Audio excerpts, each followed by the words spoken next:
بسم الله الرحمن الرحيم. الصلاة والسلام على النبي الحبيب. اللهم صل على محمد وعلى آل محمد كما صليت على إبراهيم وعلى آل إبراهيم في العالمين إنك حميد مجيد. خوتنا مشطوبي الجيش الوطني الشعبي بجميع الفئات، متقاعدي الجيش، خوتنا ثاني اللي تقاضوا غير المنحة التكميلية، حتى خوتنا ديزويت بليسيس، نرحبوا بكم في البث المباشر. هذا بث مباشر يخص جميع محاربي العشرية السوداء أو بالأحرى قدماء الجيش بصفة عامة. أولا راح نبداو بالنقطة الأساسية اللي نتكلموا عليها. النقطة الأساسية تاع اليوم هي نحكيو على المناظرة، نحكيو على خاوتنا بصفة عامة. تسمى الكلام هذا راه موجه للجميع. أنا قلت في بداية البث أنه توفيق بوناب وعليكم السلام ريها معنا، قلنا البث هذا راح نوجهوه للناس بصفة عامة. بن شريف سليم هذا راه لايف تاع عسكرة سليمة صاحبي، راه خاطي المجالات كلهم مرحبا بك معنا باش نحكيو بصفة عامة. نبداوها أولا احنا من نقطة أساسية، والنقطة الأولى اللي سببت في عرقلة هذا الملف بصفة عامة.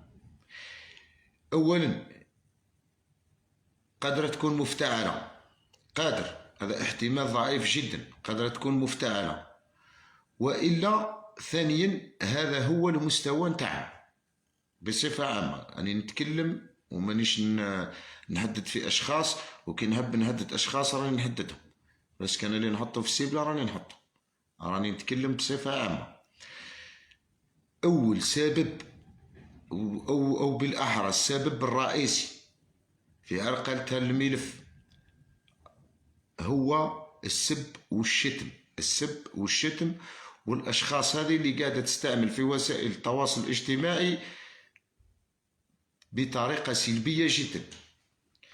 درك اخوتي هنا نتكلموا اولا نبداو على نفوسنا حنا، صافي دير هنا الملف نبداو على جماعة تاعنا المشطوبين هذو. الملف هذا باش خرج للعلن ولا اليوم بعض الساعة عليك تتكلم عليه، او بالاحرى بعض الاشخاص اشباه الرجال يتكلموا على الملف هذا بفضل من الله عز وجل هو الاول، ثم رجال سخرهم الله عز وجل كانوا واقفين على الملف هذا قبل ما تنبت التنسيقيه اصلا. بعد كانوا المشطوبين ناشطين في الساحه، يعني كنا احنا من 2009 وحنا ناشطين في الساحه نتحركوا فيما يخص ملف مشطوبي الجيش الوطني الشعبي.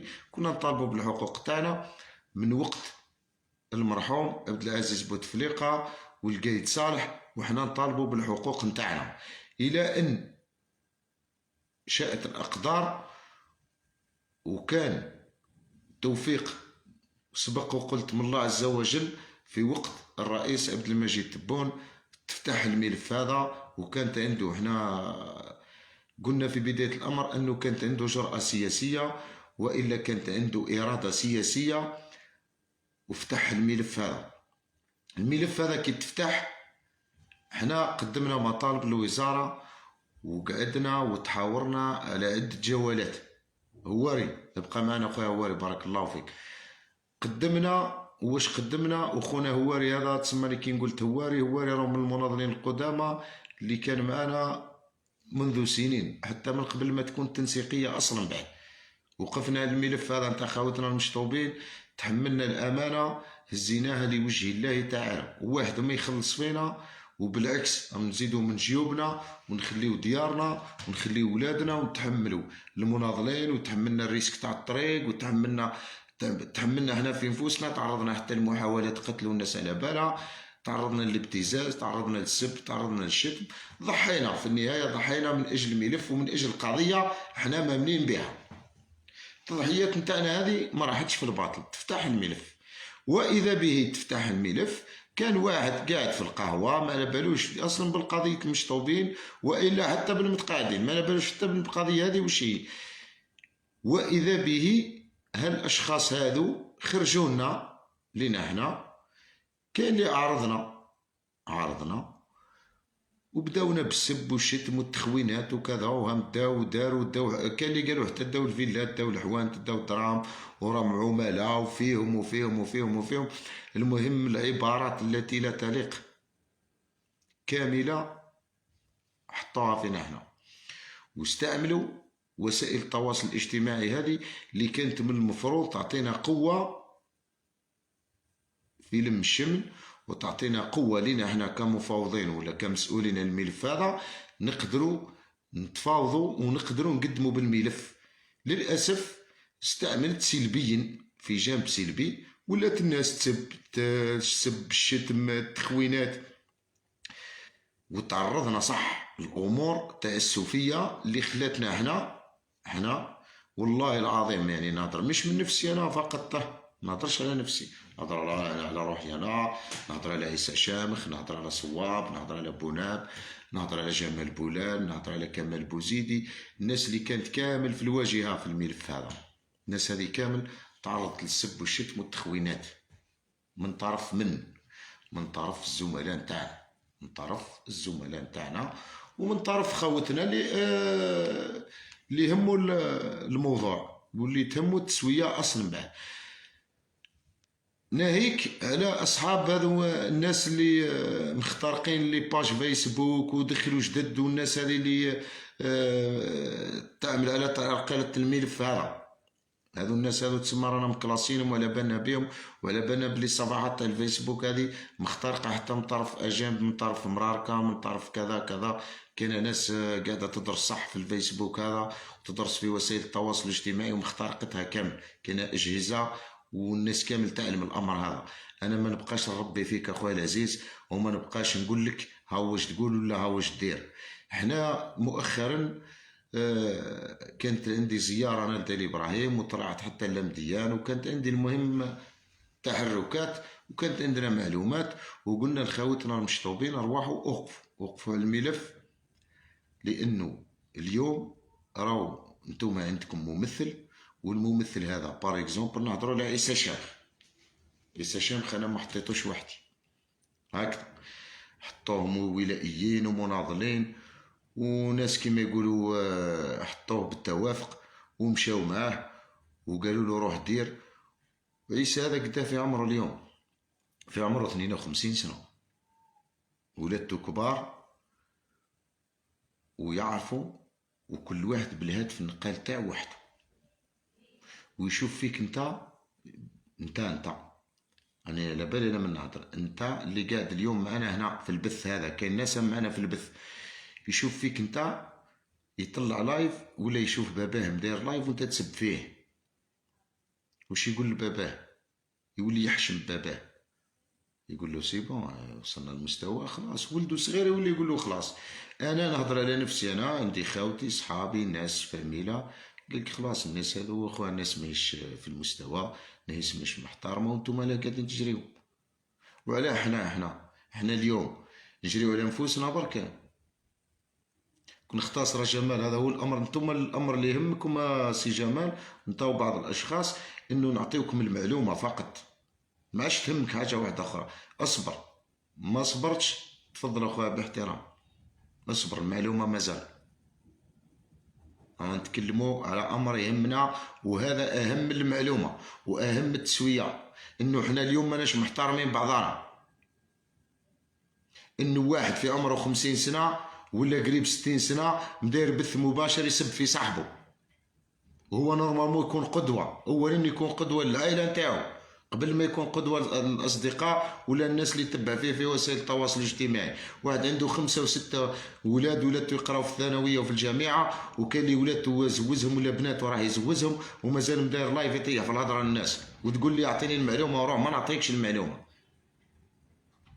احنا لازمنا فلتر، هضرنا 1000 مرة. أولا فلتر للأشخاص هذه، ثانيا فلتر للناس اللي غير معنية بالقضية، ثالثا فلتر للناس اللي ماهيش راح تتسوى، وبعدها نتكلموا. المناضل هذا اللي ديما غايب، يامس الناس طلعت لدار إبراهيم بغض النظر على الجاس اللي داروا كمال بوزيدي. أخواني أنا راني معاك، كمال بوزيدي دار جاس عيان، بس على واه دار جاس، على واه كمال بوزيدي دار جاس.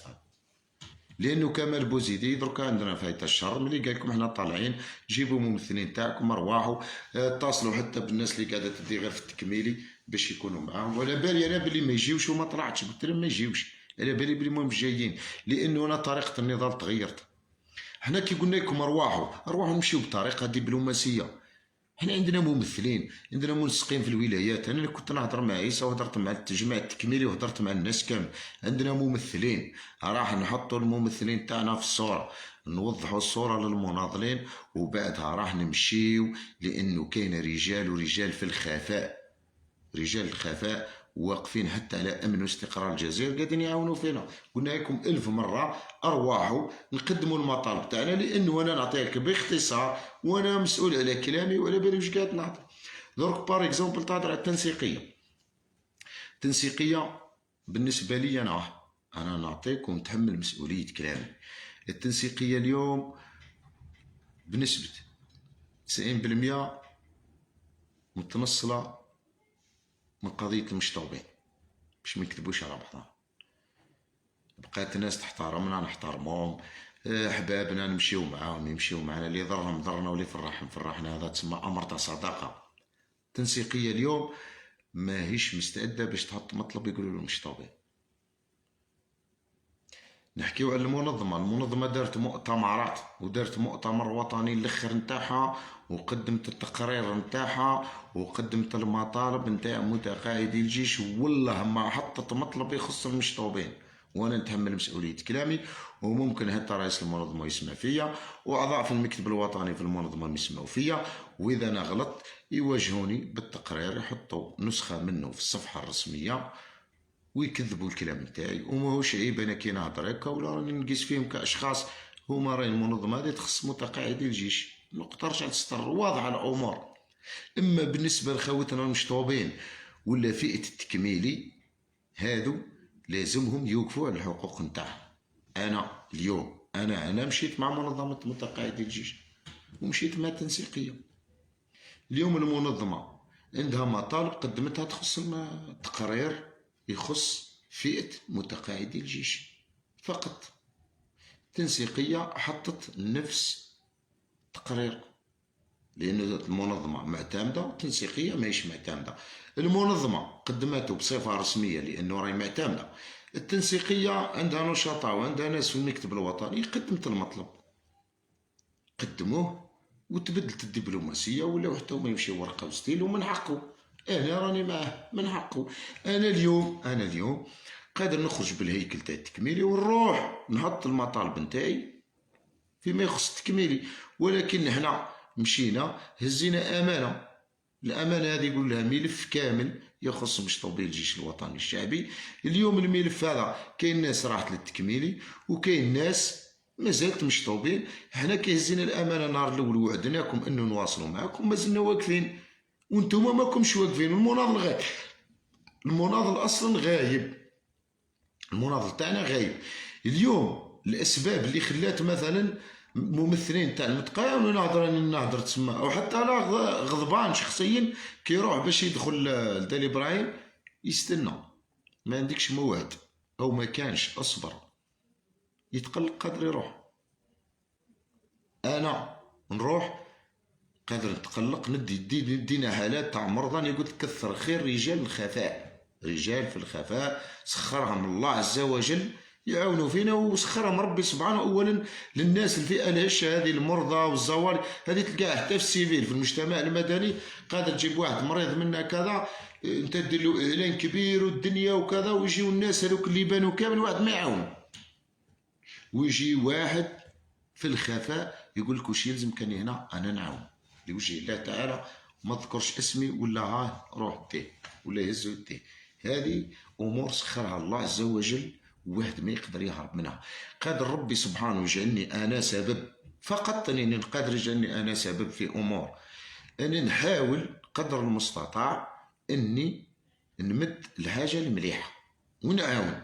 ان سخرني ربي سبحانه، ربي سبحانه كيسخرك الامر قادر يكون يبتليك بيه. الامر هذا يا هل ترى تصبر عليه ما تصبرش عليه، تمشي بصدق تكذب تخون، والناس اللي خانوا كذبوا وراحوا روحوا وكيلكم ربي، واللي يبدلوا الرجاله بزوج دور وروحوا وكيلكم ربي. نتا انا ناس مشطوبين، كنت نتكلم مثلا المشطوبين، والله يا خاوتي رانا خاوه لوجه الله تعالى. كاين ناس مشطوبين اونتو لوجه ربي سبحانه، وجريت معاه وقفت معاه النهار الكاطورز، شت النهار اللي خلص لقى الدراهم في CCP، بدل التليفون، بدل الفيسبوك، بدل كلش، وعلى بالنا بهم ومنهم الوف وما نحوسوش عليهم، لانه حنا عاوناهم لوجه الله تعالى. كان حتى اللي خدعونا في امور بعد كذبوا علينا، بس حنا ما نطيحوش المستوى باش نتكلموا على الاشخاص هذو، ما نكذبوش على بعضانا او ماناش صادقين في بعضانا. درك ما عندكش انت مناضل صادق. اليوم قلنا لكم، انا مثلا عيطولي تعامل بواقع، عيطولي في خنشله، عيطولي الناس، واللي يقول لي نجيك نقول له رواح داري محلوله، انت كشخص اذا عندك امر نقدر نعاونك نعاونك، ما عندكش كيفاش نعاونك راني نقول لك راني ما نقدرش نعاونك، هذا امر واضح. باش ما نخرجوش على الموضوع ونكونوا في صلب الموضوع، كاينه امور ايجابيه راح تقيس المتقاعدين، هذه فيما يخص التسويه نتاع المتقاعدين، ممكن شويه في الصالير من ناحيه الزوج، هذيك الامور اللي هضرنا فيها قبل، هذه تخص خوتنا المتقاعدين. وراهم كل سمانه يديروا رينيون باش يخرجوا بصيغه جديده يخرجوا بها لحاله الطوارئ. الامر هذا اللي قلنا لكم ارواحوا وقفوا يا المشطوبين، ما قلنا لكمش ارواح وقف لاكاس واعتصم وتروح للحبس، انا على بالي بلي تخافوا وما تقدروش توقفوا. قلنا لكم ارواحوا نوقفوا، نمشيو بدبلوماسيه، نطرقوا الابواب السلميه، نمشيو. رئيس الجمهوريه سخر ابواب، القياده العليا وعلى راسها سعيد شنقريحه اعطوا اوامر في تسريع الملف في امور، وسعيد شنقريحه نقدروا نوصلوا له ونوصلوا له الميساج نتاعنا، وراه ولد الشعب ومنهم الشعب، وواحد ما يكذب عليكم يرجعوا لكم دي كروكوديل، هذو راهم ولاد الشعب، بالعكس قادر توصل عنده وتقعد معاه تلقاه اطيب من جارك، هذاك اللي داير فيه الثقه انت هو يخون فيك ولا مدير لك مشكل، وباش نتفاهموا. كاين ناس يضخموا لك امور وهي راهي ابسط ما يكون. نروحوا لقائد الاركان سعيد شنقريحه وقادر يستقبلنا ويقعد معنا عادي وبالتواضع، ولانه ولد الشعب، هو اصلا ولد الشعب ويسمع المطالب تاعنا. احنا المشكل مثلا كما اليوم رانا نتعاملوا بوسائل التواصل الاجتماعي، رئاسه الجمهوريه عندها ممثلين الاعلام، احنا الناس هذو نلوموا عليهم. وزاره الدفاع عندها ممثلين اعلام، هذو ممثلين الاعلام هما اللي قاعدين يعتموا ويغطيو وما يلحقوش لي ميساج نتاعنا. نقولوا لهم يخدموا بصدق، الناس توصل في رسائل، ناس بقات حابه تتواصل مع القياده، نتوما كنتوا سبب في التعطيل، بارك الله فيكم، كونوا سبب في الخير، وصلوا لي ميساج، وصلوا الرسائل هذو، لانه حنا متاكدين بلي رئيس الجمهوريه اليوم لو كان ما يجيش ممثل الاعلام نتاعو اللي شاف بزنس في السوق وشاف سوق الغلم وشاف يوصل يقول له هذه نداءات يوصلوك فيها الفئه هذه، سواء هو ولا قائد الاركان سعيد شنقريحه، يقول له هاي واش كاين راهو قادر ما يسمعش بيك بكل. حنا همزة الوصل هذه ثاني راهي عطلتنا. خوتنا المتقاعدين كاينه امور راح تقيسكم، احنا ما نحكيوش فيها درك، انا نقول لكم درك كاينه عندكم امور مستجدات قداه وكيفاه، هذيك يعلم الله عز وجل، ما نقدرش نقولها لك درك وما مانيش متاكد 100%. بقات فيما يخص خوتنا المشطوبين، واحد ما يكذب عليكم، لا التنسيقيه ضربت عليكم ولا المنظمه ضربت عليكم، انا نقولها لك انا ومتحمل مسؤوليه كلامي، والتنسيقيه تعرفني والمنظمه تعرفني، عندكم ممثل درتوا ممثلين. بقات بالنسبه لخوتنا المشطوبين الاخرين، الا كنت قادر وكنت راجل وفعل ما تخرجش تنتقد صاحبك وتسبه مهما كان راهو مشطوب كيما انت ولا متقاعد كيما انت. عمار البيريني قلت لك قدام خطره دخل الحبس وعلى الاخر خونوه، وهذه راهي الناس الفاشله اللي ما تقدرش تقدم.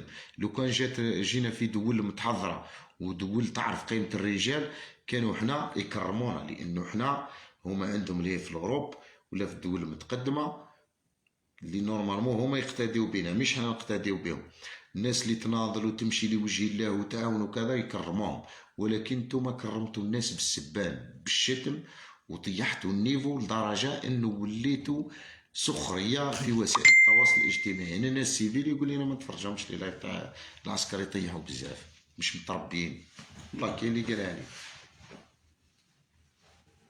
تلقاه مشطوب ريقد ومن بعد خرج حب يدير الباز نهار كامل تحل في فمك. واش درت انت؟ واش قدمت القضيه؟ والله ما قدمت شي، والله ما قدمت شي للقضيه. كاين ناس والله العظيم، حتى واش راح نقول لك، حتى الهيئه نتاع مناضل ولا هيئه نتاع عسكري سابق ما عندوش، نهار كامل هو الدخان كي الكلب في فيسبوك، واحد من يسب واحد شي النيفو هذا كوميتراش المستوى. والله العظيم ما تروحوا بعيد صدقوني. اليوم حنا باش نكونوا واضحين، التكميلي ما تبقاش تقول لي في الفيسبوك تكميلي 1000 مرة هضرنا وقلنا لكم واش كاين. نقطة رجع سطر، نقطة أرجع للسطر، هضرنا معاكم وعرفنا المستوى الحقيقي نتاعكم وعايشين في لاباج فيسبوك. هاي فكونا من الحكايات المارقة اللي هب حقه. حنا رانا دايرين ممثلين، ونهار اللي نهبو نمشيو يجي ويوقف، هذا يولي استغلال. شفت انا واحد كيقعد غير في الفيسبوك نعرفو بلي قاعد يستغل في الناس مخليه وقتها وديارها وولادها وقاعدة تمشي، وناس قاعدة غير في الفيسبوك. السلام عمار وقاف، واش راك لاباس؟ تو هضرنا اليوم مع عمارك، عيطت لي وقلت لك واش كان واش ما كانش. حنا عندنا دركا ممثلين يا اخي هكذا، وعندنا ممثل تاع التكميلي، وعندنا ممثلين تاع المشطوبين، كاين ولائيين وكاين هيكل وكاين عيسى شامخ قال لك انا نجي ونمشي ونروحو نمشيو بالطرق الدبلوماسيه خاوتي باش نفهموا بعضنا مليح. راح نمشيو بطريقه دبلوماسيه نوصلوا لي ميساج تاعنا. كاينه ناس تعاون لوجه الله تعالى، وكاين رجال في الخفاء تمشي لي بيار كي تمشي لي ميساج بارك الله فيهم. حنا المهم راح نمشيوها وماناش ساكتين نهائيا. راح نوصلوا الرسائل تاعنا بكل ادب وبكل احترام حتى نلحقوا قادرين نقعدوا حتى مع رئيس الجمهوريه. رئيس الجمهوريه هذا ثاني راه ولد الشعب وحطوا الشعب. نوصلوا نقعدوا مع رئيس الجمهوريه خويا وراه المشكل. تهضر لي تقول لي لا دحماني لا فلان. دحماني انا بالنسبه لي عاونا وعاون فئه متقاعدي الجيش ومشطوبي الجيش وقدم ما يمكن تقديمه اللي هو دحماني، وانسان محترم وراني ضد اي واحد يخرج يسب، وفهموها كيما تحب. انا كي قلت دحماني عاون على بالي بلي اللي هو دحماني عاون وبارك الله فيه. تحكي ليش حكايه هذه، احكي حكايه واحده اخرى، او قفلنا فيها فلان قفلنا والتفلسيف هذاك وواحد ما تخلوناش نهضروا موضوع واحد اخر. بارك الله فيك. احنا مستقبلا راح نتحركوا او لازم يكون دعم من عند الزملاء نتاعنا ومن عند صحابنا. راح نتحركوا باختصار باش ما نطولوش في اللايف هذا. راح نتحركوا، كاين منسقين، كاين ناس حطيتوهم نتوما، راح يجيو ونحضروا ونقعدوا ما نحددوا لا المكان ولا الزمان، راح يكونوا يعلموا هما، ونروحوا نمشيو بالقضيه للقدام. كان رجال واقفه معنا تعاون فينا لوجه الله تعالى بارك الله فيهم. بقات فيكم نتوما عاونونا، غير كان اللي ما كانش خلاص عاوننا بسكاتك. أنا قلت متقاعد ولا معطوب ولا مش طوب، الناس اللي قاعدة تخدم وتبقى في الموضوع نتاع الجزائر والحدود وليبيا وكذا، ذاك موضوع واحد آخر نقدروا نديروا عليه لايف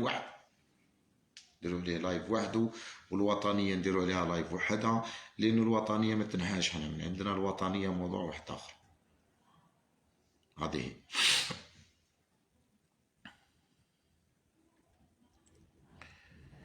شوف مثلا يخرجك واحد كيما هذا. انا بالنسبه لي واحد كيما هذا عبد الرحمن قال كنت واش قدمت واش درت ومنه وكذا ودحماني واش مد. انت جارك ما تعرفوش، جارك ما يعرفكش، راح تتكلم على دحماني ولا تتكلم عليا انا ولا تقول لي واش قدمت. عبد الرحيم هذا واش قدمت انا؟ هاني قلت كاين اشخاص كيما هذو من المفروض والله العظيم وكون يعني جينا نوقفوا صح على القضيه.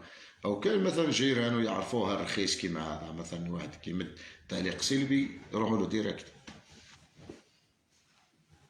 لانه القضيه تلعبوا بها المرخص وتلعبوا بها ناس على بالو بروحهم ما يتسواش، وكاين ناس على بالو بروحو دركا راهو في 54 و 55 وهو مدير كاس نص ويستنى في لاروترات ومن بعد يدير على بالو بلي حتى من تصرف الدار ويحب يكسرها بالعاني غيره ومكره، وعلى بالو بروحو بلي ماهوش راح يدي، وقال لك والله غنكسر.